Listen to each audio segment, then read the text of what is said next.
स्वागत है आप सभी का अनअकैडमी पर। मैं हूं अंकित अवस्थी। कैसे हैं आप?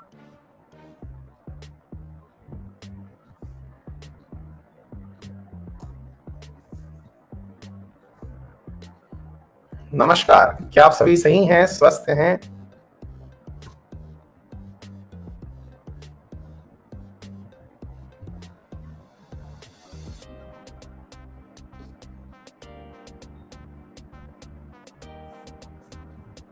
बहुत बढ़िया। अब ये बड़े बड़े लेटर कौन लिख के भेज रहा है? अनूप खनादे सर, आज मेरा सब्सक्रिप्शन का लास्ट डे है। आपसे जीके पढ़कर मेरा जीके बहुत अच्छा हो गया है। सुबह आप आते ही सब्सक्रिप्शन की शुरुआत में ऐसी खबरें सुनाते हो ना, दिल दुखता है यार। आप लोग लास्ट सेशन खत्म करके जा रहे हो यार। चलिए, बहुत सारा प्यार, बहुत सारी आपकी शुभकामनाएं। जीवन में आप खूब तरक्की करें। मैं एकदम अच्छा हूँ, सब आप लोग बढ़िया हैं। बहुत सारा आशीर्वाद आप सभी साथियों को। गौरव प्रभात सर, एक बात समझ नहीं आती है कि कोई भी एक्ट आता है या कोई न्यू लॉ आता है तो इसकी डेट प्रीवियस कैसे चूज कर लेते हैं। कट ऑफ डेट में तो डिसाइड किया जाता है कि उसमें कौन सी चीज का प्रभाव ज्यादा रहा था, है ना। जैसे आपने सीएए का उदाहरण लिया है, तो सरकार ने 5 साल का क्राइटेरिया फॉलो करने के लिए, क्योंकि उसके लिए जो भारत के अंदर बहुत साल से लोग रह रहे हैं, उनको 5 साल रहने पर ही भारत की नागरिकता दी जा सकती है। हाँ जी। कमल झा आज बहुत दिनों बाद, नहीं, कोमल झा बहुत दिनों बाद लाइव आई हैं, बहुत बढ़िया। हाँ, ऋषभ है ना भाई, सही है। चलिए, बहुत ही अच्छी बात है। विकास गुप्ता, बहुत बढ़िया बेटा, शाबाश। चलिए, बहुत ही अच्छी बात है। एक बार डाउट ले लो। हाँ बताओ भाई विश्वनाथ, डाउट ले लेते हैं। हमारा तो क्या है, जो आप कहोगे वो ले लेंगे। एस के सागर, बहुत सारा आशीर्वाद। सर आशीर्वाद दे दो, सब्सक्रिप्शन एंड होने वाला है आपसे पढ़कर। मेरा जीके मस्त हो गया है भैया, बहुत सारा आशीर्वाद। बढ़िया से एग्जाम निकालिए, सफल होकर मिठाई खिलाने आइए। हाँ जी। ये जितने भी लोग यहाँ पर लास्ट वाली बात लिख के जा रहे होते हैं, ये अपना एक सेशन पूरा कर चुके हैं, है ना। चलिए, एलेक्स पटेल को मेरी आवाज बहुत प्यारी लगती है। अरे भाई साहब, सही है। गांधी जी की फुल स्टोरी बताइए ना। अरे भैया, वही है, समय का किल्लत है, लेकिन किसी दिन करेंगे गांधी जी के बारे में चर्चा, है ना।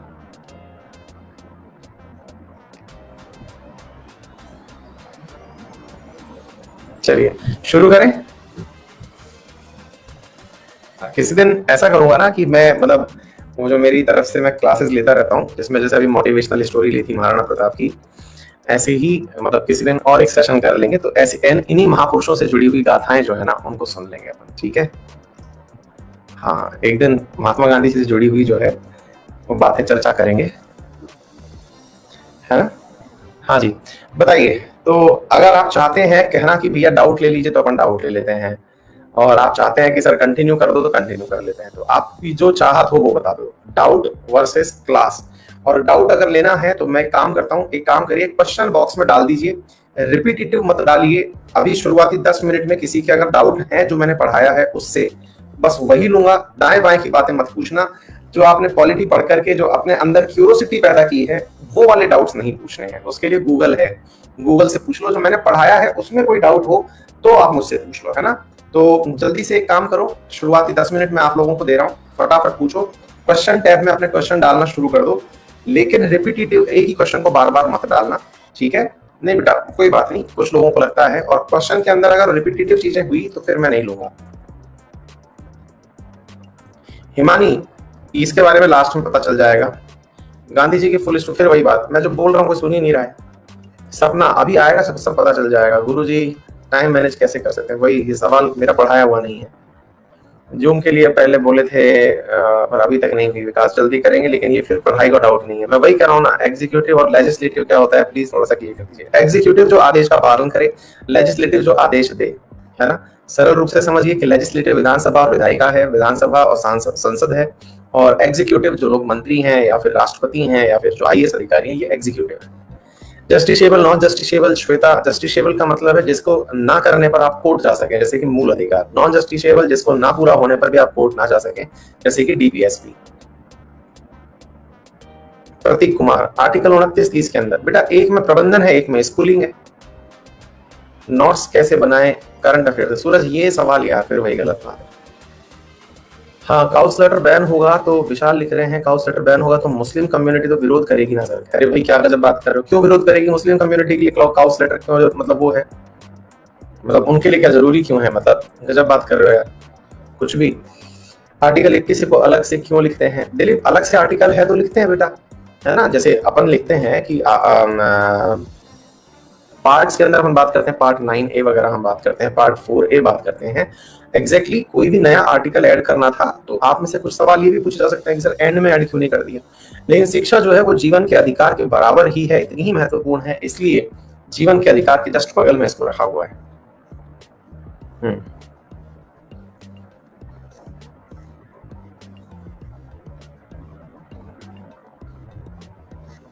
शुभम इसमें पूछना क्या चाहते हो, फोटो तो भेज दी लेकिन पूछना क्या चाहते हो।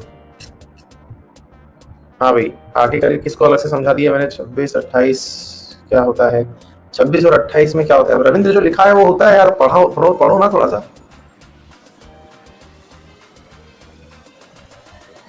गौरव प्रभात पूछ रहे हैं कि सर आधा बताया आपने, थोड़ा सा रह गया था मेरा आर्टिकल 20 वाला, प्लीज रिपीट करना, मजबूरी है, सॉरी सर।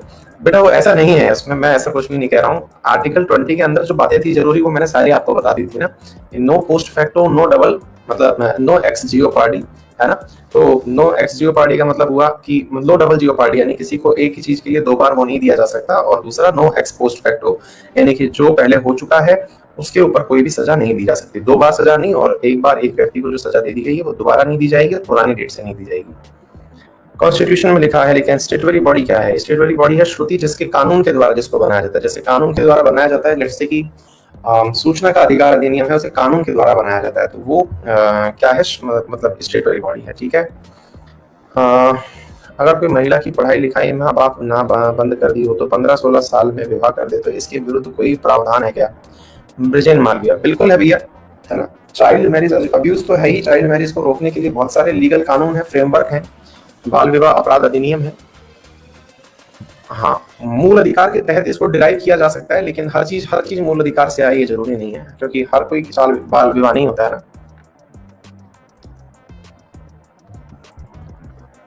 हाँ, स्मिथ शाह अभी हम चर्चा करेंगे तो पता चल जाएगा। आर्टिकल 13 क्लियर कर दीजिए। आर्टिकल 13 कहता है अगर कोई भी ऐसा कानून बनाया गया जो कि मूल अधिकारों को खत्म करता है या कम करता है तो उन आर्टिकल्स को हटा दिया जाएगा, यानी कि उन्हें विधि सम्मत नहीं माना जाएगा, ठीक है। मान लीजिए यदि कोई भी कानून आपने ऐसा बनाया, जैसे मान लीजिए कि आपने कोई कानून ऐसा बनाया जिसमें आपने ये लिख दिया कि सभी व्यक्तियों को लेट से घर से बाहर निकलने पर अपनी जानकारी देनी होगी, या फिर सबको अपने घर के अंदर सर्विलांसेस देने होंगे, सबको अपने लिए जीपीएस फिट करवाना होगा, तो फिर सरकार मतलब इस बात को जो है वो सुप्रीम कोर्ट रोक सकता है, क्योंकि ये फ्रीडम ऑफ मूवमेंट को कर्टेल कर रहा है, मूल अधिकार को कर्टेल कर रहा है। सौरभ लिख रहे हैं कि सर जीके के लिए बुक लेना जरूरी है क्या। बेटा बिल्कुल जरूरी है, और बुक जरूर पढ़िए, कोई सी भी पढ़िए, वो आप अपने हिसाब से देख लीजिए, है ना। हाँ राजन कह सकते हैं दीज आर नॉट एब्सोल्यूट, क्योंकि हर जगह रीजनेबल रेस्ट्रिक्शंस लगे हुए हैं। आईएएस ऑफिसर इलेक्शन लड़ सकता है कि बिल्कुल लड़ सकता है बेटा, उसको सेलेक्ट अपने पद से इस्तीफा देना पड़ेगा। प्रोहिबिशन में मना किया जाता है, सर्टियोरी में बेयर ग्रिल्स उस केस को अपने पास मंगा लिया जाता है। क्यू वारंटो का मतलब होता है किसी से ये पूछना कि आप इस पद पर किस हैसियत से बैठे हैं। सौरभ, आर्टिकल 13 मैंने समझा दिया दीपक सैनी। मैंने आपको क्या कहा, मान लो आपने कोई भी ऐसा कानून बनाया जो मूल अधिकार को कर्टेल कर रहा है, कम कर रहा है, काट रहा है, तो ऐसी स्थिति में सुप्रीम कोर्ट के पास ये अधिकार है कि वो उन कानूनों को रद्द कर दे, उन प्रस्तावों को, उन बिलों को रद्द कर दे, ठीक है।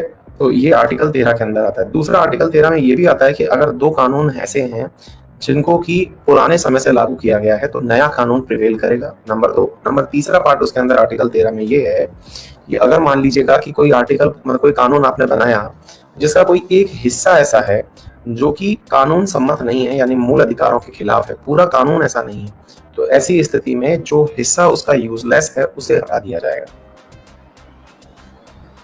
जूही Gupta, thank you so much बेटा।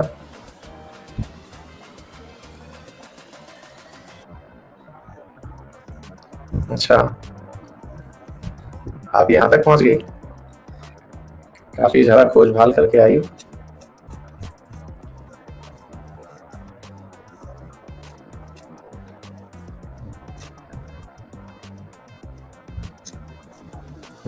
और क्या है, एडम स्मिथ, अगर कोई किसी से ऊपर झूठा केस करे और पुलिस भी उसी के साथ मिलकर गलत केस करे, मदद करे, तो करते हुए लिए कौन सा आर्टिकल के तहत इस केस को चैलेंज किया जा सकता है? एज सच तो देखिए, मतलब झूठा केस जब भी होगा तो आपके मूल अधिकारों का हनन है, वो मूल अधिकार का हनन कौन सा है, या तो आर्टिकल 20 बीच किया जाएगा या 22 किया जाएगा, क्योंकि जबरदस्ती आपको उठा के डाला गया।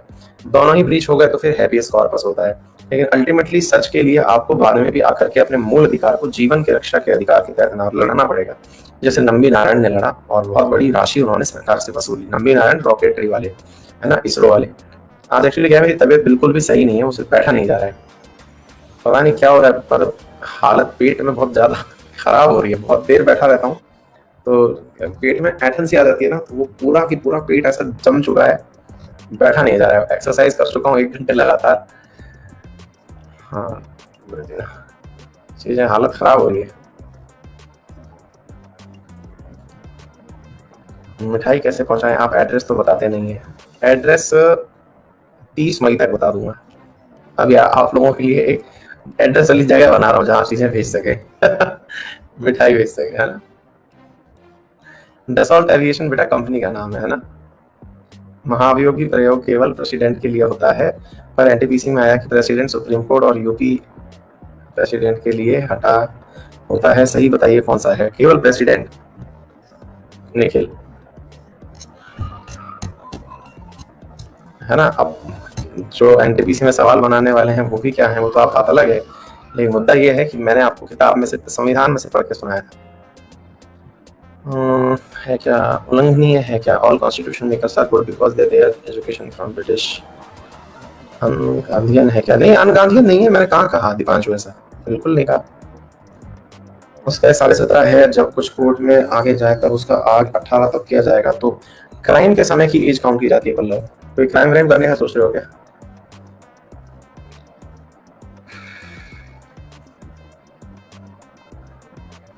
स्टेट अपने लिए इमरजेंसी लगा सकता है क्या? स्टेट इमरजेंसी नहीं होती है, केवल केंद्र ही लगाता है।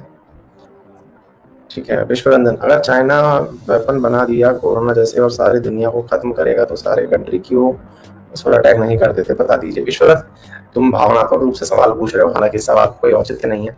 अगर दुनिया ही नहीं बचेगी तो चाइना व्यापार किसके साथ करेगा? ऐसा सब बकवासबाजी होती है ये सब, है ना। चाइना को तभी एग्जिस्ट करना, कोई भी देश अकेला थोड़ी सर्वाइव कर सकता है। आप लोग ही नहीं होंगे दुनिया पे तो व्यापार किसके साथ करोगे? राजस्थानी नहीं बेटा, ऑप्शनल नहीं पढ़ाऊंगा मैं। आईपीसी क्या होती है शुभम शुक्ला? आईपीसी का मतलब है इंडियन पिनल कोड, जिसके तहत सजा देने का प्रावधान किया जाता है। किसी को सजा कैसे दी जा सकती है, ठीक है। एसएससी की तैयारी के सबसे पहले चारों सब्जेक्ट पढ़ने जरूरी है क्या? हाँ, पढ़ना जरूरी है। अब वो आपका मैनेजमेंट है कि आप उसको कैसे करते हैं।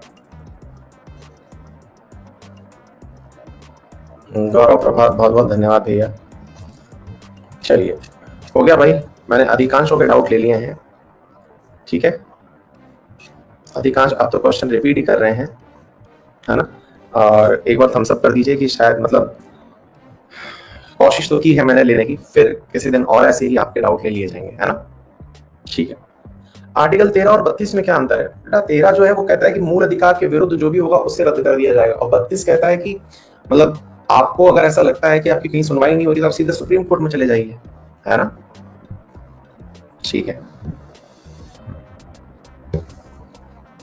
243C जो है बेटा, वो उसको इम्प्लीमेंट करते हुए कानून बना दिया गया, ये समझिए आप, है ना। आर्टिकल 40 जो है वो तो एक प्रकार से ये समझिए कि लिखा हुआ है कि ऐसा होगा, और 243C में उसको बना दिया गया, है ना।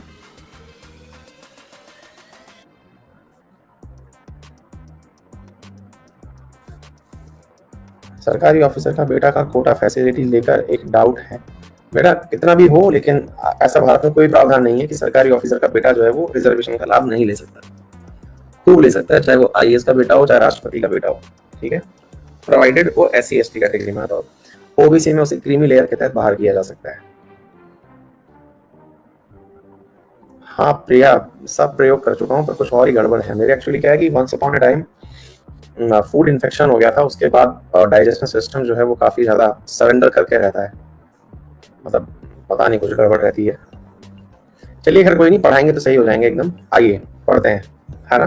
पढ़ने से ध्यान बढ़ जाएगा, यूनानी थेरेपी है ये, ठीक है। यूनानी थेरेपी है कि ध्यान बढ़ाने के लिए पढ़ना शुरू कर दो, अपना ध्यान कहीं और लगा दो और सब सही हो जाता है ना। अरे कुछ नहीं, सब मस्त हो जाएगा। आइए सुनिए सुनिए सुनिए, कोई नहीं, अपना अभी थर्ड पार्ट बच रहा है, वो पढ़िए, है ना। थर्ड पार्ट क्या है, आज तो खूब भर भर के क्लासेस आई नहीं है आपके पास, कोई दिक्कत नहीं है, आप मस्त रहिए, ध्यान बढ़ा दो। ये हमारे पिताजी कहा करते हैं कि बेटा जब तुमको नींद आने लगे ना थोड़ी दौड़ लगा लो। हमने कहा क्यों भाई, नींद आ रही है? बोले नहीं, ध्यान बढ़ जाएगा। आइए, तो साथियों यहाँ पर हमने आपके सामने तो सबसे पहले सोशलिस्ट कंसेप्ट क्या है वो बता दिया। नंबर दूसरा, मैंने आप लोगों को ये बता दिया कि सोशलिस्ट के साथ साथ गांधीयन आर्टिकल्स क्या होते हैं, सिद्धांत क्या होते हैं, वो मैंने आपको बताया। याद हम कर लेंगे, उसका लोड 1% भी मत लीजिए, है ना। उसकी चिंता बिल्कुल छोड़ दीजिए, सारे काम हो जाएंगे। अच्छा, हाँ जी बिल्कुल ऋषभ, बिल्कुल मान लेंगे आपकी बात। अभी थोड़ा पढ़ लीजिए, इसको आज खत्म करना जरूरी है ताकि फिर नया चैप्टर शुरू किया जा सके। अब तीसरी चीज आती है साथियों, वो क्या होती है, लिबरल इंटेलेक्चुअल। लिबरल इंटेलेक्चुअल का मतलब होता है कि बुद्धिजीवी लोग जिस तरह की बातें कर सकें, है ना। हाँ भाई अरशद, ईद मुबारक, आप सभी को ईद मुबारक।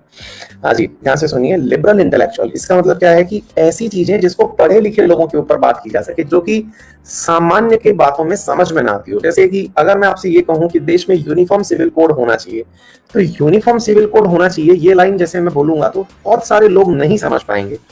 लेकिन अगर मैं ये बोलूंगा कि सबको समान क्या कहते हैं ना उसको, नौकरी में समान तनख्वाह मिलनी चाहिए, सबको समझ में आएगा।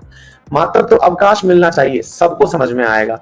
यानी मुद्दा ये है कि सबको बातें जो समझ में आ जाएं वो साधारण प्रकार की हैं, लेकिन जो बहुतों के ऊपर से चली जाए, मतलब जनमानस के ऊपर से, आप किसी, मतलब आप ऐसे नहीं कि सर मैं तो ऐसा ढूंढ ही लाऊंगा जिसको ये भी नहीं पता होगा कि इक्वल वेजेस क्या होते हैं, मैं तो ऐसा ढूंढ ही लाऊंगा सर, मतलब पंचायती राज क्या होता है उसको नहीं पता होगा। वो बात सही है कि आप ढूंढ तो कुछ भी लाएंगे, लेकिन मैं अगर एक मेजोरिटी की बात करूं, जिसे आप खुद भी देख करके अंदाजा लगा सकते हैं कि अगर आप किसी गांव में या शहर में गए, आपने वहां पर बात करी कि समान नागरिक संहिता से कौन क्या समझता है, तो आधे से लोग वहां समझ ही नहीं पाएंगे कि क्या है इसका मतलब।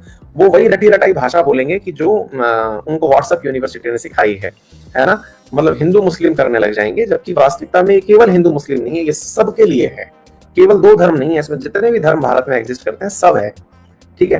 हाँ भाई, कुछ लोग बफर बफर भी कर रहे हैं, तो एक बार के लिए मैं आपसे पूछ लेता हूँ, बता दीजिए क्या मैं आप सभी को सही से सुनाई और दिखाई पड़ रहा हूँ। हालांकि ये काम नहीं करना चाहिए क्योंकि रोज की बात है आप लोगों की, लेकिन फिर भी आपकी संतुष्टि के लिए कि सुना गया आप लोगों को। हाँ, तो जिनका नेट खत्म हो जाता है वो मतलब बफर की बातें लिख रहे होते हैं, ठीक है। इस समय तक नेट खत्म हो जाता है, 1G पे शिफ्ट हो जाते हैं वो लोग, ठीक है। अच्छा, तो सबसे पहली बात जो बौद्धिक लोगों के बीच में चर्चा का विषय बने, आप कहेंगे सर हमारे यहाँ तो पनवाड़ी चर्चा करता है कि समान नागरिक संहिता, कॉमन सिविल कोड होना चाहिए। पनवाड़ी कोई बुद्धिजीवी है क्या? मैंने कहा भाई, पनवाड़ी से भी अगर सीखने बैठ जाओगे ना कि समान नागरिक संहिता से आप मीनिंग क्या समझते हो, तो बस वो एक ही पॉइंट बताता है कि हिंदुओं में एक शादी अलाउड है और मुस्लिमों में कितनी भी शादी अलाउड है। वो एक ही पॉइंट बताता है कि हमारे यहाँ डिवोर्स कानून के तहत होता है, वहां तलाक तलाक तलाक बोल दो सब बस हो जाता है। ये दो पॉइंट के अलावा उसको कुछ नहीं पता है। वो जो थड़ी पे चर्चा है ना, बिल्कुल बस उतना ही पता है उसको। बस ये व्हाट्सएप यूनिवर्सिटी का ज्ञान है। तो ये व्हाट्सएप यूनिवर्सिटी के ज्ञान से हट करके क्या कहता है uniform civil code? Uniform civil code कहता है कि भारत में आज भी जितने भी कानूनों के तहत सजा का प्रावधान है, आपको मालूम होगा हमारे यहाँ विवाह के कानूनों में भी, हमारे यहाँ विवाह के कानूनों में भी 3 प्रकार के कानून सरकार के द्वारा मान्य हैं, जिसमें से हिंदू विवाह अधिनियम 1955, विशेष विवाह अधिनियम 1956, इसके अलावा मुस्लिम पर्सनल लॉ बोर्ड के तहत विवाह कानून। इतने सारे कानून तो ऑलरेडी एग्जिस्ट करते हैं, है ना। इवन हिंदुओं में भी 2 प्रकार के कानून हैं। एक कानून कहता है कि जो हिंदू मैरिज एक्ट है 1955, और एक कानून कहता है अगर कोई हिंदू में इंटरकास्ट मैरिज कर रहा है तो वो स्पेशल सेक्शन में चला जाएगा, इंटर रिलीजन कर रहा है तो वो स्पेशल सेक्शन में चला जाएगा, है। अगर वो मतलब सेम सेक्स मैरिज कर रहा है तो वो उसमें चला जाएगा। तो कहने का अर्थ मतलब ये हुआ। हाँ, एक विद्यार्थी ने बहुत ही शानदार प्रश्न पूछा जिसका नाम है ऋतिक रोशन सिंह। अच्छा, आप वही तो नहीं हो कि मैं ऐसा क्यों हूं वाला सवाल पूछ रहे हैं। व्हाट्सएप यूनिवर्सिटी कहाँ पर है सर?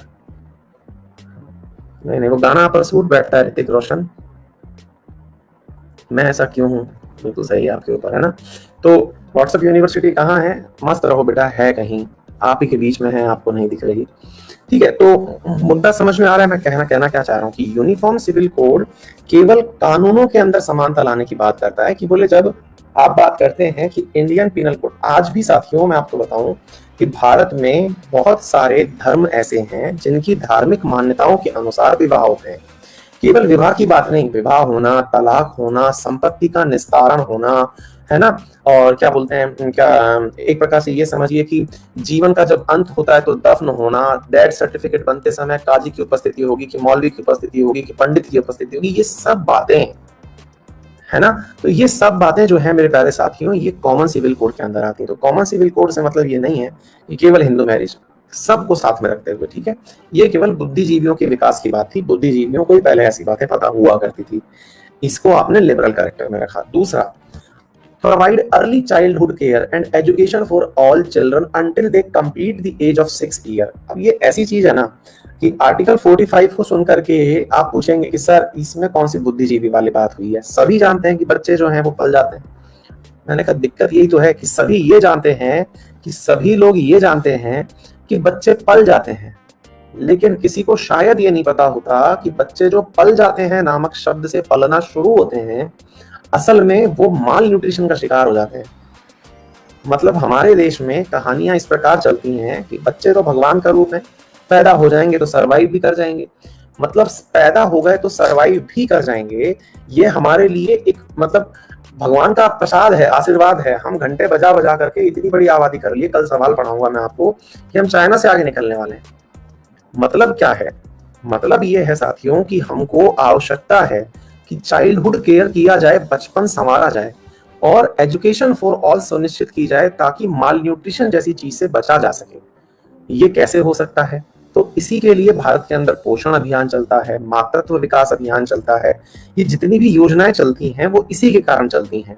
ये अच्छों को समझ में नहीं आता। एक बार मैं ऐसे ही एक बहुत बड़े विजनरी की बातें सुन रहा था, तो उसने कहा कि आपको लगता है कि बच्चों को आंगनबाड़ी में सही से पोषण उपलब्ध करा दिया जाए तो बच्चा जो है वो चाइल्डहुड केयर कर जाएगा। तो आपको पता है, आप लोगों को लगता होगा कि बचपन संवारने से मतलब है कि बच्चा 0 से 6 साल का जब है तो उस स्थिति में उसको सही से पोषण उपलब्ध करा दो, है ना।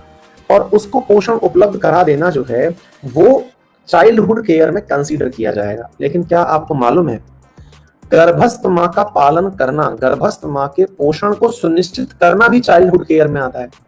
क्योंकि 0 से लेकर 6 तक ही चाइल्डहुड नहीं है। अगर माँ के पेट में से ही बच्चा अगर सुपोषित जन्म लेता है तो उसकी सस्टेनेबिलिटी ज्यादा है।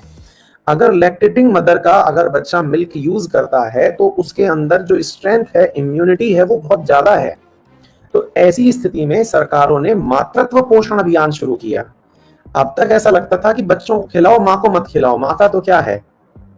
लेकिन फिर ये समझ में आने लगा सरकारों को भी, इसलिए मातृत्व के समय पर ही अब सरकार के द्वारा बहुत सारे प्रोत्साहन दिए जाते हैं। गर्भस्थ माता को एक साधारण सरकारी अस्पताल में आर्थिक लाभ के साथ साथ उनकी एक अच्छी चिकित्सा सुविधा, जिसके माध्यम से वो सरकारी सिस्टम के अंदर इंस्टीट्यूशनलाइज्ड तरीके से डिलीवरी कर सकें, ये सारी बातें की जाती हैं, है ना। तो ये सब चीजें क्या है? अल्टीमेटली ये लिबरल कैरेक्टर है ना। अच्छा, लेकिन यही वो आर्टिकल है जिसमें कि पहले 6 से 14 साल के बच्चों का एजुकेशन मेंशन किया हुआ था कि 6 से 14 साल के बच्चों का एजुकेशन का प्रावधान करेगी सरकार, लेकिन उसे यहां से हटा करके मूल अधिकार में ले जाया गया 86 कॉन्स्टिट्यूशनल अमेंडमेंट 2002 के द्वारा। तो जब वहां ले जाया गया तो ऐसी स्थिति में यहां पर आर्टिकल खुला नहीं छोड़ सकते थे, इसलिए यहां आर्टिकल में 0 से 6 भर दिया गया। आ गई बात समझ में? 0 से 6 तक का जो पार्ट है वो आर्टिकल के अंदर भर दिया गया। ठीक है बेटा, चलिए इसके बाद तीसरा क्या है? इसके बाद है साथियों, organise agriculture and animal husbandry on modern and scientific line. फिर आप पूछेंगे अरे सर ये कौन सी बात है, इसमें कौन सी लिबरल बात है? आपको इसमें क्या लग रहा है कि सर इसमें मतलब बहुत बड़ी चीज है कि मतलब ये बुद्धिजीवियों की बात है? इसमें आपको ऐसे कहाँ फीलिंग आ रही है कि बुद्धिजीवियों की बात है? मैंने कहा भाई, आज एक ग्रामीण किसान जो है वो परेशान तब तक है जब तक उसे मॉडर्न एग्रीकल्चर नहीं पता है। जिस दिन उसे एग्रीकल्चर के अंदर जो वैज्ञानिक विधियाएं पता चल गई हैं, तब तो पढ़े पढ़े लिखे लोग बड़े बड़े पैकेज छोड़ करके आजकल एग्रीकल्चर करने आ रहे हैं, क्योंकि हमारे यहाँ पर modern and scientific system, scientific line पर एग्रीकल्चर अगर होने लग जाए ना, तो इंडिया को इंडस्ट्रीज की जरूरत ना पड़े, इतना स्कोप है इंडिया में। समटाइम्स तो मेरे भी ख्याल ऐसा आता है कि एग्रीकल्चर की जानी चाहिए। ये बहुत ही अल्टीमेट चीज है। आप पूछेंगे सर ऐसा कैसे हो सकता है? टेक्नोलॉजी वगैरह कुछ नहीं, जो चल रहा है बस उसको पकड़ लिया जाए। 1000 तरह के विकल्प हैं अगर आप सोचते हैं तो। आप पूछेंगे कहाँ सर, हमारे तो खेती बाड़ी है, अनाज पैदा करते हैं, चल देते हैं। आप सब वो कर रहे हैं जो कि सब कर रहे हैं, बस फर्क इतना है। बोले इसके अंदर क्या ऑप्शंस हो सकते हैं? देखिए, हमारे बहुत सारी चीजों में धर्म आड़े आ जाता है। जैसे अगर कोई हिंदू है तो वो सोचेगा कि मैं पोल्ट्री फार्म नहीं लगा सकता, है ना, मैं मुर्गी पालन जो है वो नहीं कर सकता, फिशी कल्चर मैं नहीं कर सकता, झींगा पालन मैं नहीं कर सकता, मशरूम को उत्पादित मैं नहीं कर सकता। लेकिन इसमें इतना स्कोप है, अगर आपने 1 बीघा खेत के अंदर मशरूम लगा लिया ना, तो जो आप 10 बीघा से कमाते हैं वो 1 बीघा खेत से कमा सकते हैं, है ना। लेकिन वही वाली बात है कि हमारे आड़े आ जाती हैं चीजें। क्यों? क्योंकि हमें लगता है अरे यार ये तो बहुत बड़ी बात है, ये कैसे हो जाएगी। ये सिंपल सी बात है। जैसे आपको मालूम है कि हम सब लोग खेती के बारे में बहुत सारी चीजें सोचते हैं, सर पानी नहीं है, यो नहीं है। साइंटिफिक सिस्टम कहता है आप खेतों में जहाँ रेगिस्तान है, आपको जान के आश्चर्य होगा साथियों, आप राजस्थान को समझते होंगे कि राजस्थान पूरी तरह रेगिस्तान है। साथियों, वेस्टर्न राजस्थान जहाँ 25 सेंटीमीटर से कम बारिश आती है ना, हमारे राजस्थान के अंदर एग्रीकल्चर का सबसे बड़ा पैसा वहीं से आता है। आप जान नहीं पाएंगे इस बात को। बोले कैसे सर? बेटा, हमारे राजस्थान के अंदर बाड़मेर, जैसलमेर, ये क्षेत्र बिल्कुल 0 से 25 सेंटीमीटर बारिश वाले क्षेत्र हैं। ये यहाँ पर ऐसी ऐसी कृषि के लिए जाने जा रहे हैं। जैसे ये अनार की कृषि कर रहे हैं, अनार का इतना जबरदस्त उत्पादन हो रहा है वैज्ञानिक मतलब तकनीक से। अनार ऐसा उत्पादित किया जा रहा है जिसमें बहुत कम पानी की आवश्यकता पड़ रही है, अनार पैदा हो रहा है। दूसरा, जीरा पैदा हो रहा है, मतलब उस प्रकार की फसलें जो वहीं सेट बैठती हैं। तीसरा, बाबा रामदेव के लिए एलोवेरा पैदा हो रहा है, बिल्कुल, मतलब इस प्रकार की चीजें पैदा हो रही हैं जिनमें बहुत कम पानी की आवश्यकता है। एलोवेरा, जिसको कि आप लोग रेगिस्तान की फसल मांगते हैं, वो लाखों रुपए कमा के दे रही है लोगों को। ठीक है, हॉर्टिकल्चर लोग कर रहे हैं, फ्लोरिकल्चर कर रहे हैं, फूलों का उत्पादन कर रहे हैं। कृषि के अंदर अगर ये जो चीजें जो मैंने आपको बताई, ये पता सबको हो सकती हैं, लेकिन इतना बड़ा पैरों में बैरियर है ना, कौन करेगा? अरे छोड़ो ना यार, ये सब कहने की बातें हैं। बस ये जो मानसिकता है ना, ये 99% लोगों की होती है कि ये सब कहने की बातें हैं। 1% लोग होते हैं जो कुछ अनोखा कर जाते हैं। मेरे साथ में ही एक एडुकेटर है जिन्होंने पढ़ाना छोड़ करके 150 बीघा जमीन अभी लीज पर ली है, और उन्होंने साइंटिफिक एग्रीकल्चर शुरू भी कर दिया 150 बीघा लैंड लेकर के, रेंट पे लेकर के। बड़े बड़े लोग कर रहे हैं भाई। तो मतलब मैं आपसे क्या कह रहा हूँ कि एग्रीकल्चर जो है ना वो अच्छा, मैं आपको बहुत अच्छा आइडिया देता हूँ। हालांकि वो बात है कि आप कितना मानते हैं कितना नहीं मानते, मैं आपको बताता हूँ, फिर भी सुनिएगा, क्योंकि आपसे संवाद नहीं होगा तब तक देश का निर्माण भी कैसे होगा। अगर आप सोच के देखें कि आज हम अपने देश के अंदर बहुत सारी चीजों की बात करते हैं, अब बहुत सारे बच्चे ऐसे भी होंगे जो इन बातों में काउंटर आर्ग्यूमेंट लेके बैठेंगे, मेरी हर बात के अंदर फिर ढूंढेंगे अरे सर ऐसे थोड़ी होता है। वो आपके नेचर है, क्योंकि आपकी प्रवृत्ति है सकारात्मक अथवा नकारात्मक, आप उसमें से क्या ढूंढना चाहते हैं ये आपके ऊपर है। मेरा काम केवल आपको ये बताना है मॉडर्न और साइंटिफिक सिस्टम है क्या। ठीक है, अगर मान लीजिएगा कि मैंने आपको कहा कि भैया आप अपनी एग्रीकल्चर सिस्टम के अंदर जो भी विकास कार्य हो रहे हैं, इनमें आप केवल गाय भैंस भी रख रहे हैं ना, बस बोले सर इनमें खर्चा बहुत आता है। मैं बहुत सिंपल सा तरीका बता रहा हूँ, आजकल 25,000 रुपए में बन जाता है एप्लीकेशन। कितने में? 25,000 रुपए में एप्लीकेशन बन जाते हैं बढ़िया वाले। ठीक है, एप्लीकेशन जो मतलब जो ऐप बनाते हो ना, अनअकैडमी की सब्सक्रिप्शन से सस्ता है एप्लीकेशन बनना आज के जमाने में। ठीक है, और ऐप के ऊपर मोबाइल जो आपके घर में कम से कम हर किसी के घर में कम से कम 5 से 7 मोबाइल ऐसे ही पड़े हैं सेकेंड हैंड होकर के, जो सही है लेकिन यूजलेस हो चुके हैं, आप दूसरे मोबाइल पे चले गए, उन सबके कैमरे काम कर रहे हैं। मैं ये आइडिया जाने कितनों को दे चुका हूँ, आप भी ले लो। आपने 5 गाय खरीदी या 5 भैंस खरीदी, और उन भैंस के चारों तरफ कैमरे लगा दिए, चारों तरफ कैमरे लगा दिए। आप क्या खिला रहे हो गाय भैंस को, ये कैमरे में दिख रहा है। कैमरे का जो आपने आउटपुट है वो दे दिया आपने अपने एप्लीकेशन पर, और आप दूध बांटने निकल पड़े नजदीकी शहर में। नजदीकी शहर में दूध बांटने निकल पड़े, दूध बेचने गए, बोले सर मेरा दूध जो यहाँ से आएगा गाय और भैंस का, मार्केट में चल रहा है सर 62 रुपए लीटर, 65 रुपए लीटर, मैं 80 रुपए लीटर बेचूंगा। दूध वहां से चलेगा और आप तक आएगा, तब तक पूरा कैमरे की निगरानी में और सीसीटीवी निगरानी में होगा। जहां से चलेगा वहां से, और जहां तक आएगा वहां तक, ये पूरा सीसीटीवी। और मैं एयर टाइट बोटल्स में पैक करूंगा, अगर उसके ऊपर से अगर पैकिंग कहीं से भी खुल गई, आप उस दिन का दूध फ्री में ले लेना। बोटलिंग, बोटलिंग सबसे सस्ता काम है। गाय भैंस के आगे सीसीटीवी की सर देखिए, मैं खिलाता क्या हूँ ये आपको पता रहेगा।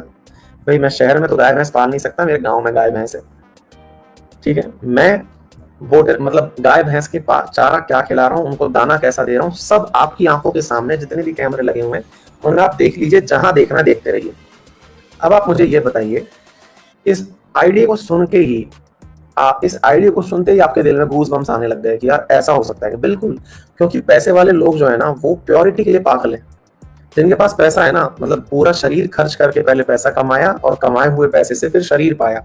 यही तो भारतीय लोग करते हैं, पहले अपने आप को पूरी तरह खर्च कर देंगे और फिर पैसा कमाएंगे, और फिर जो पैसा कमाया है उससे खुद को पाने में, अच्छी हेल्थ के लिए, अच्छे उसके लिए कोशिश करेंगे। तो ऐसे लोगों को पकड़ने की कहाँ कमी है, पकड़ लो इन सबको। हाँ, जैसा मैं सही। और ऐसा करके आप जैसा भी चाहें। अच्छा, ऐसे ही आपने जहां सब्जियां बो रखी हैं, उन सब्जियों में आप क्या डालते हैं, गाय के गोबर से लेकर के वहां पर लगने वाला जो हली तक है, वो सब जो है वो कैमरे में रखिए आप। सर ये सब्जी यहाँ से पैदा होकर आ रही है, ये मेरा वो रहा जीपीएस मॉनिटर सिस्टम रहा, अब ये बंदा यहाँ से लेकर निकलेगा, यहाँ से यहाँ तक पहुंचने में इतना टाइम लगता है। ट्रैकिंग आपको मिलेगी, या तो आप जाके ले लो या यहाँ जाके ले लो। बोलिए।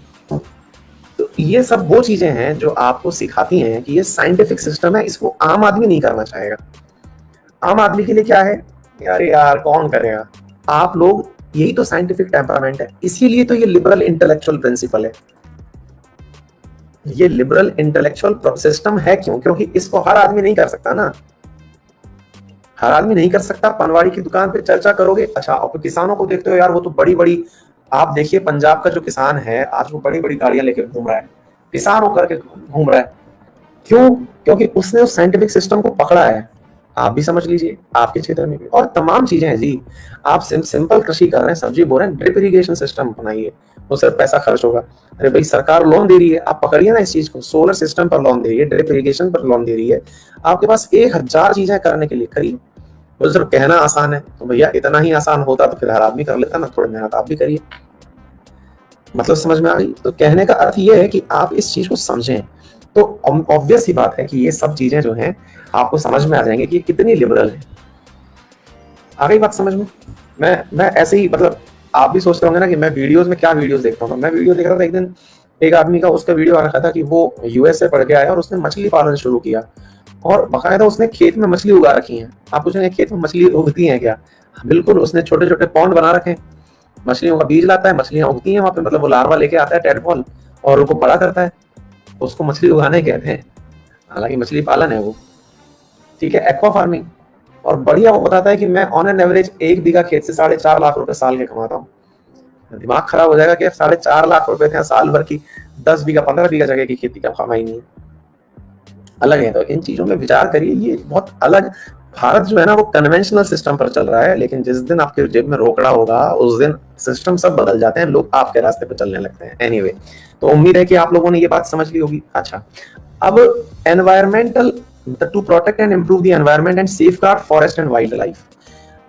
भाई अगर मैं आपसे कहूं कि शेर बचाना चाहिए, शेर बचाना चाहिए, तो आप में से बहुत सारे लोग कहेंगे इंसान तो बच नहीं रहा, शेर बचाना चाहिए। ऑब्वियस ही बात, तर्क तो तुरंत आएगा। और ये ऐसा तर्क है जिसको सुनते ही ऐसी फीलिंग आती है कि हाँ सर क्या बातें कर रहे हो, शेर क्यों बचाऊं मैं, खुद तो बच नहीं रहा मैं। तो मैंने कहा हाँ यार बात तो सही है तुम्हारी भी, तुमको भी, तुम्हारा जीवन संकट में है, तो शेर क्यों बचाएं, टाइगर क्यों बचाएं, और सरकार सर इतना पैसा टाइगर पे खर्च कर रही है। अगेन ये बात आम आदमी को तो समझ में नहीं आई ना। गलती से अगर कहीं पर, हाँ बिल्कुल, अभी जैसे आप में से बहुत सारे लोगों को रिसेंटली जब ऑक्सीजन की कमी आई तो ये लगा कि हाँ यार टाइगर बचाना चाहिए। लेकिन अगर कभी कहीं किसी गांव में, शहर में टाइगर घुसा है ना, ऐसा लोग पत्थर लेकर के दौड़ने लग जाते हैं। मैं अभी एक मूवी देख रहा था, कौन सी मूवी देख रहा था भूल गया, मुंबई सागा करके मूवी थी, उसमें डायलॉग था, हालांकि फर्जी मूवी थी फिर भी देख ली क्योंकि देखनी होती है मेरे को। उसमें एक डायलॉग था जब तक जंगल में शेर होता है लोग उससे डरते हैं, लेकिन जब शेर जंगल छोड़ के शहर में आ जाता है तो उसे मारने टूट पड़ते हैं। फिल्मी डायलॉग था, फील जरूर आई मेरे को इसमें, और मैंने इसको आपके लिए यूज कर लिया। अगर टाइगर आपके क्षेत्र में आ जाए तो आप उसको मारने कूद पड़ेंगे। आप ये नहीं समझेंगे कि टाइगर जो है उसी की वजह से आप लोग जिंदा हैं। फिर आप पूछेंगे कि सर क्या बात कर रहे हो, टाइगर की वजह से हम लोग जिंदा हैं, ये कैसे हो सकता है?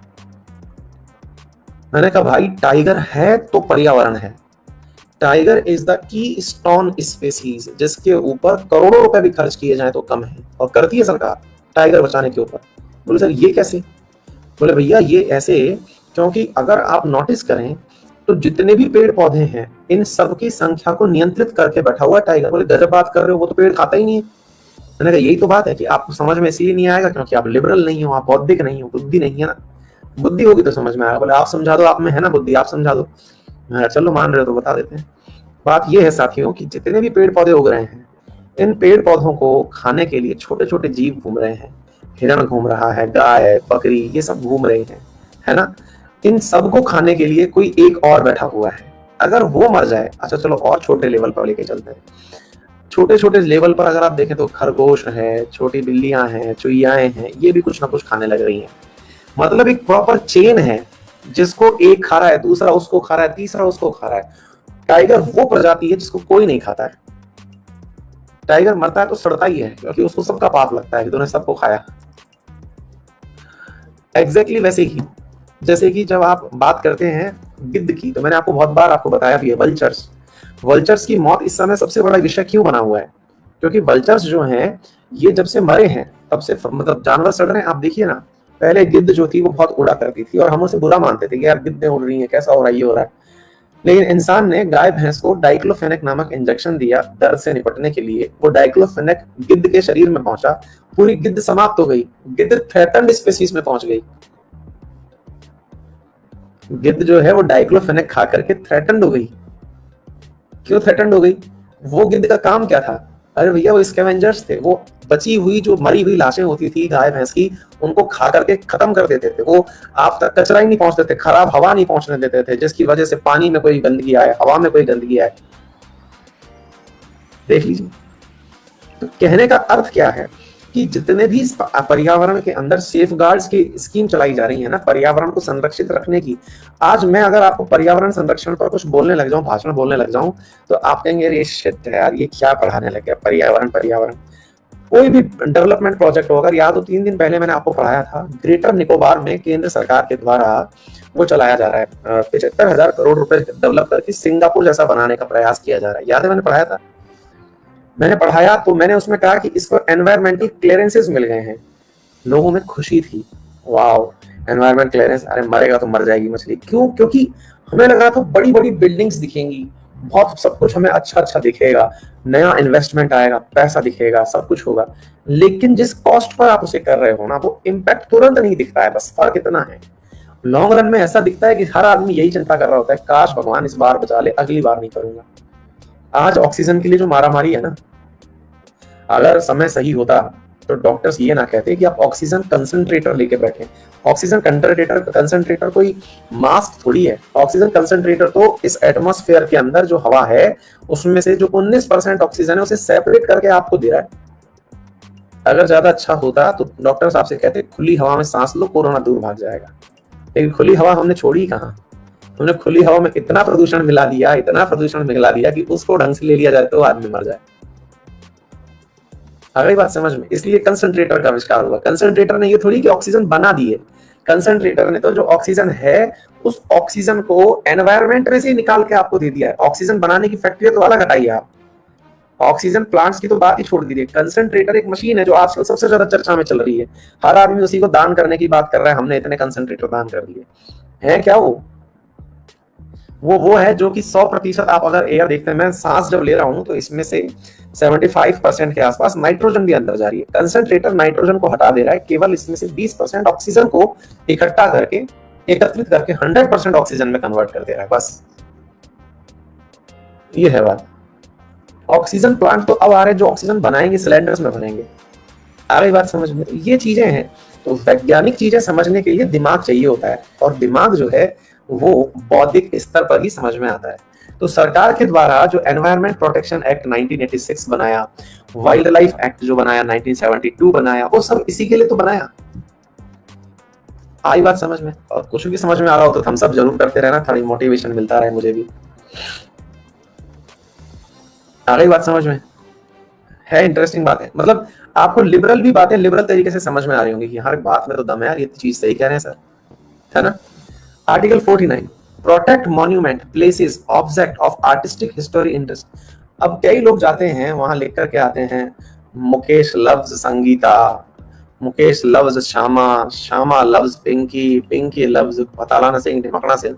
वो जाते हैं और इतनी बड़ी इमारत पर जिसको बनाने में करोड़ों रुपए खर्च हुए हैं, उन करोड़ों रुपए खर्च करने वाली बिल्डिंग पर अपने लव की पहचान लिख करके आ जाते हैं, अपने अपने प्यार की पहचान लिख करके बढ़िया बढ़िया टूटे दिल, सादे दिल, सारे दिल बना के आ जाते हैं।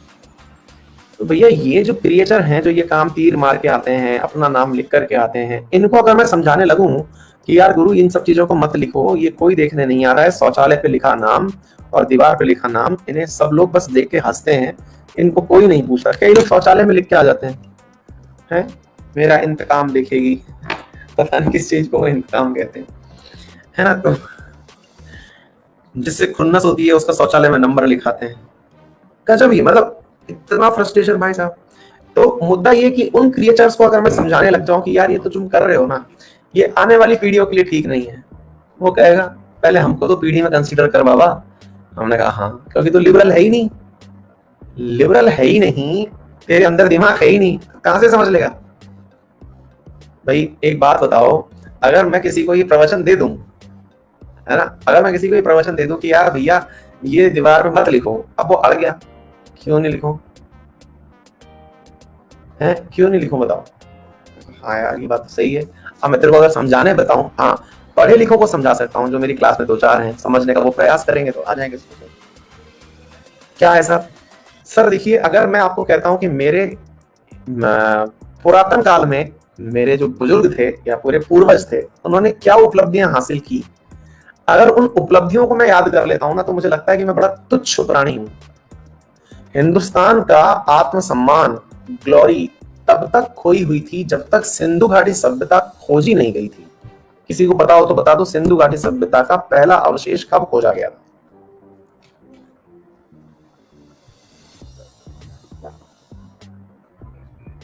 1921 में। 1921 तक अंग्रेजों ने हमें गंवार कहा हुआ था, स्नेक चार्मर्स, सपेरे, पगलेट, गंवार। क्यों? क्योंकि उन्हें लगता था कि इन लोगों का कोई इतिहास ही नहीं है, कीड़े मकोड़ों की तरह पैदा हो गए। और अंग्रेज खुद के लिए कहा करते थे कि ईश्वर ने हमें भेजा है। क्यों भेजा है? क्योंकि तुम लोग गंवार हो, हमारे ऊपर ईश्वर का मतलब बर्डन है कि तुमको सुधारें। अब सोच के देखो कि अगर दयाराम साहनी के प्रयासों से आपको सिंधु घाटी सभ्यता नहीं मिलती, खोदाई में अगर आपको ये प्राप्त नहीं होता, तो क्या भारत का ये आत्मसम्मान और गौरव लौट के आता कि हमें एंशिएंट हिस्ट्री में क्या है ये पढ़ना चाहिए? बोलिए। अगर आपको यही याद रहता जो समकक्ष चल रहा है, जब आप देखते हैं सिंधु घाटी सभ्यता, तो आपको फील आती है यार उस समय के लोग भी, सोच के देखो, आज से 2500 साल पहले भी लोग जो थे वो पक्के मकानों में रहते थे, प्रॉपर ड्रेनेज सिस्टम हुआ करता था, पीने के पानी की जगह अलग होती थी, राजा के घर अलग होते थे, सब चीजें, राजा प्रजा जनता सब कुछ अलग होता था। अब आप सोच के देखिए, जब ये सुनते हैं ना तो फीलिंग आती है यार भाई साहब ये है चीज। तो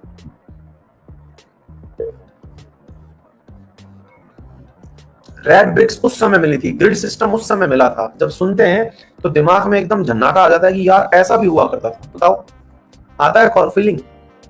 फिर आता है ना, एक अंदर से फीलिंग आती है कि यार ये चीज है यार, ये तो भाई। फिर आप लोग ये चीज देखते हैं,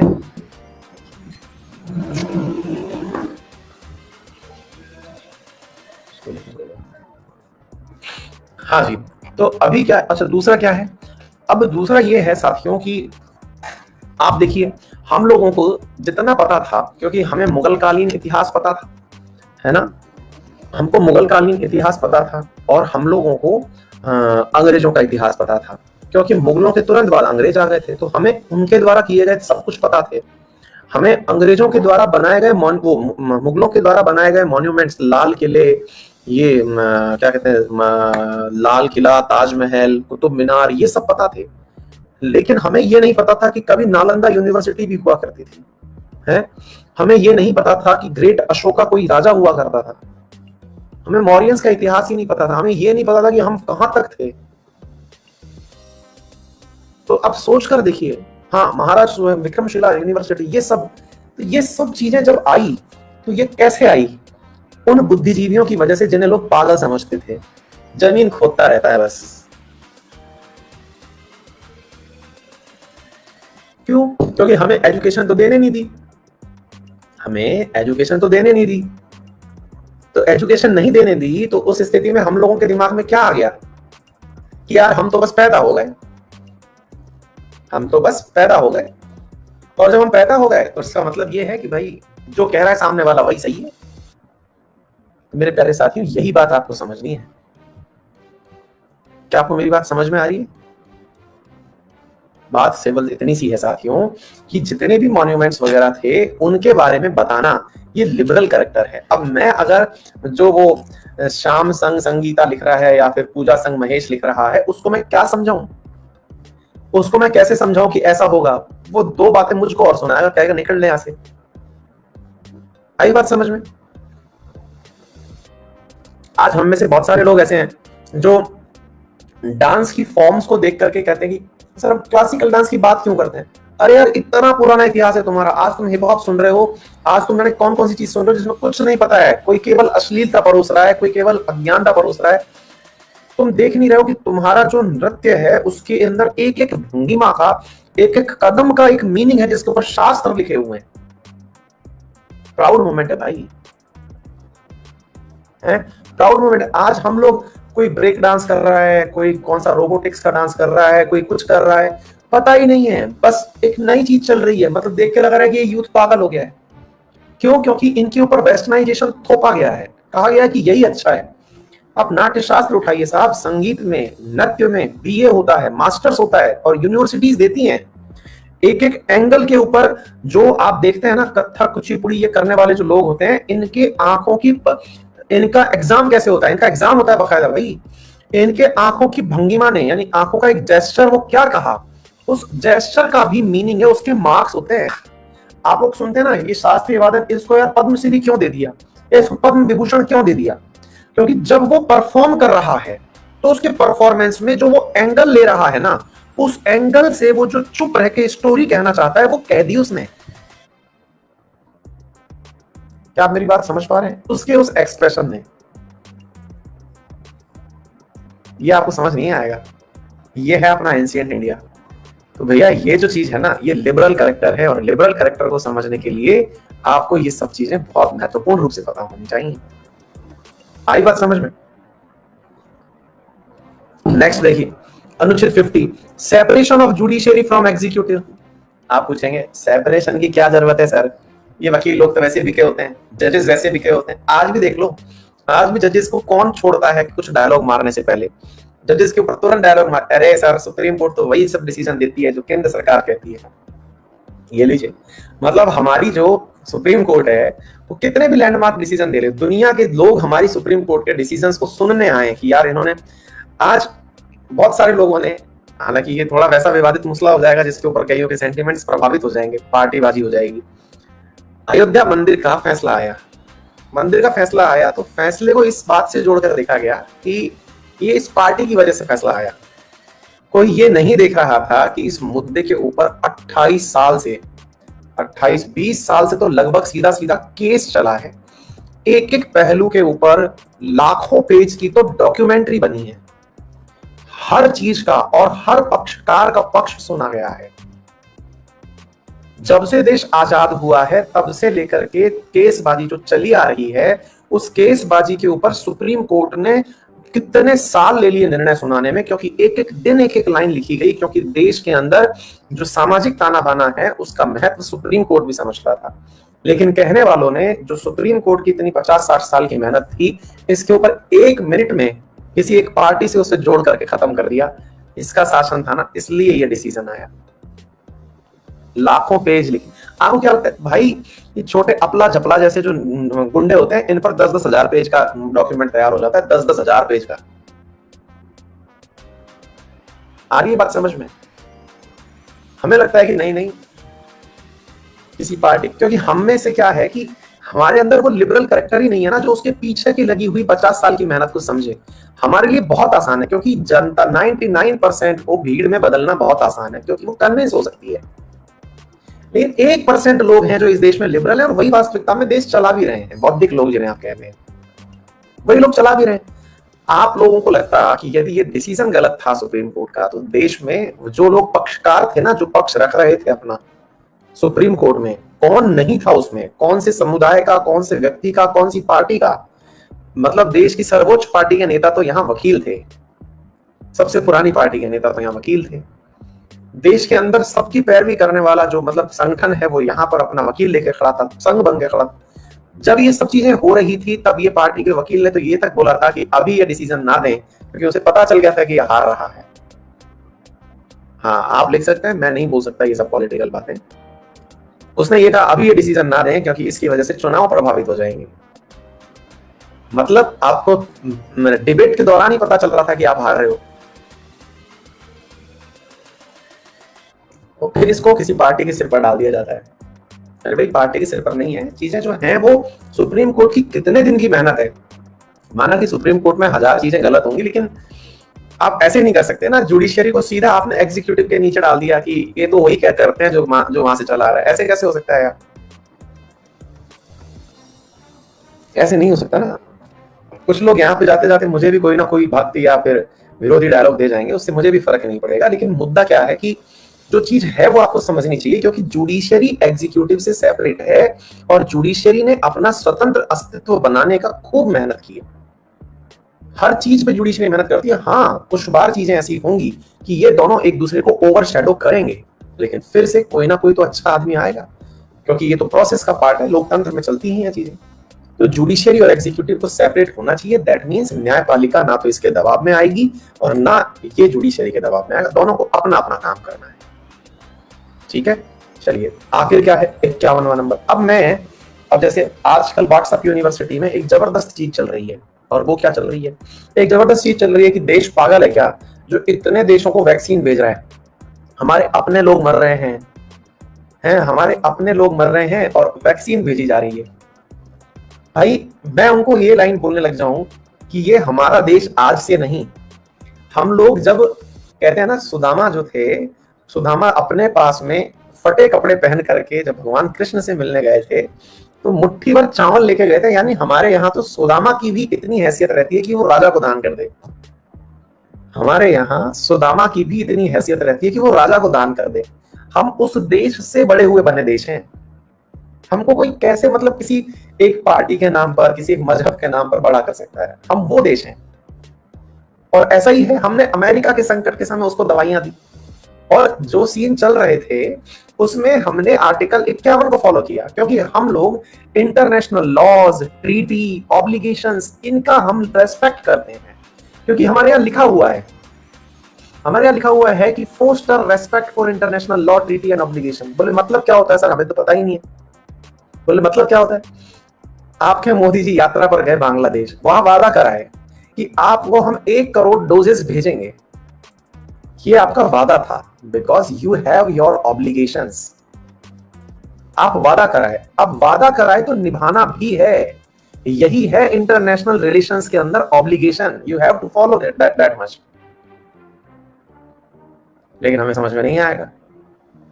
आपने जब परिस्थितियां सामान्य थी, जिस समय देश के अंदर किसी को वैक्सीन के लिए कहा जा रहा था, कोई वैक्सीन नहीं लगवा रहा था। आप ही देख लीजिए, आप अपने पेरेंट्स को मना नहीं पाए वैक्सीन के लिए। आप अपनी क्लास में से ऐसे बहुत सारे विद्यार्थी हैं जिनके पेरेंट्स ने वैक्सीन नहीं लगवाई। आज जब संकट आया, जब ये लगा कि यार वैक्सीन से ही बच सकते हैं, जब आपको ये लगा कि मतलब वैक्सीन से ही बच सकते हैं, तो सरकार पागल है, सरकार वैक्सीन को किसी और को बेच रही है। अरे भाई, आपका टेम्परामेंट 10 दिन में बदल गया, लेकिन अंतरराष्ट्रीय संबंध 10 दिन में नहीं बदल सकते। ये गुड्डे गुड्डी का खेल नहीं है,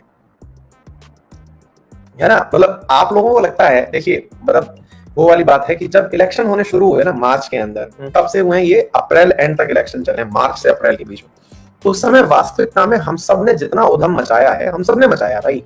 आपने, मैंने, मैं पूरा टूर करने निकल गया, आप भी मस्ती कर रहे हैं, सब घूम रहे हैं, हम सब, हमको मालूम ही नहीं था। वैक्सीन हमें लगता था लगवा लेंगे यार, हमको वैक्सीन लगवा के ऐसा लगता सरकार पे एहसान कर रहे हैं, लगवा लेंगे। आज परिस्थितियां उलट हो चुकी हैं। तो भाई एक बात बताओ, उस दौरान सरकार भी रिलैक्स थी कि हाँ यार कोई ज्यादा कैजुअलिटी हो नहीं रही है, तो इस समय चलो थोड़ा अच्छा ही बन लेते हैं, क्योंकि यूएन की सुरक्षा परिषद में आपको स्थायी सीट चाहिए।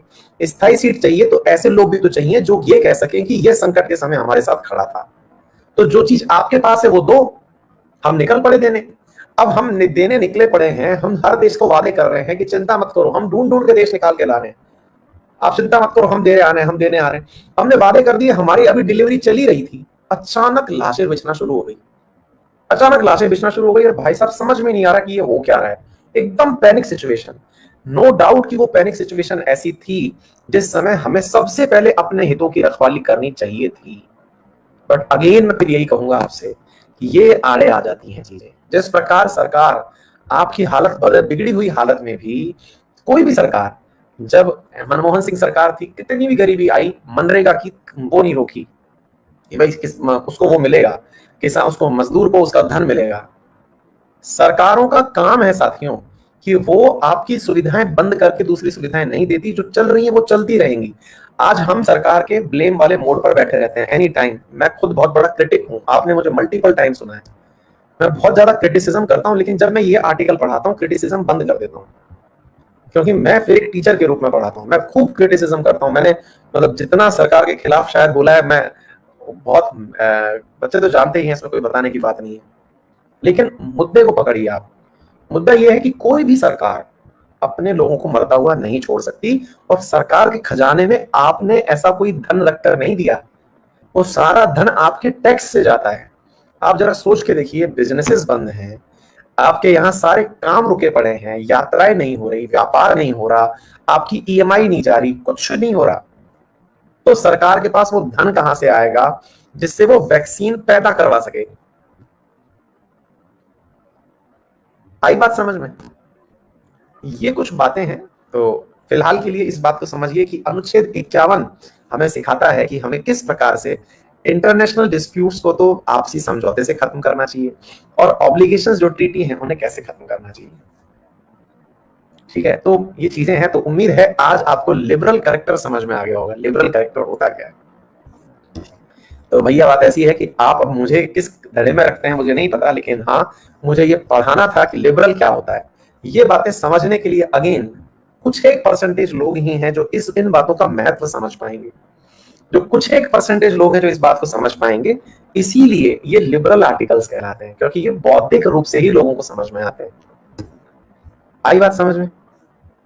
एक विद्यार्थी तो कुछ ज्यादा ही मोटिवेट हो गए, कह रहे हैं कि उन्हें भी टीचर बनना है। ठीक है, उम्मीद है बातें समझ में आई होंगी आप लोगों को। Thank you so much. तो देश इन्हीं दिशा में काम करता है। ठीक है बेटा, आज मिलते हैं शाम 7:30 बजे फिर एक जबरदस्त विषय के साथ, इशू के साथ। ठीक है, गंगा की लाशों पर चर्चा होगी, वहां हमारा दूसरा रूप देखिएगा,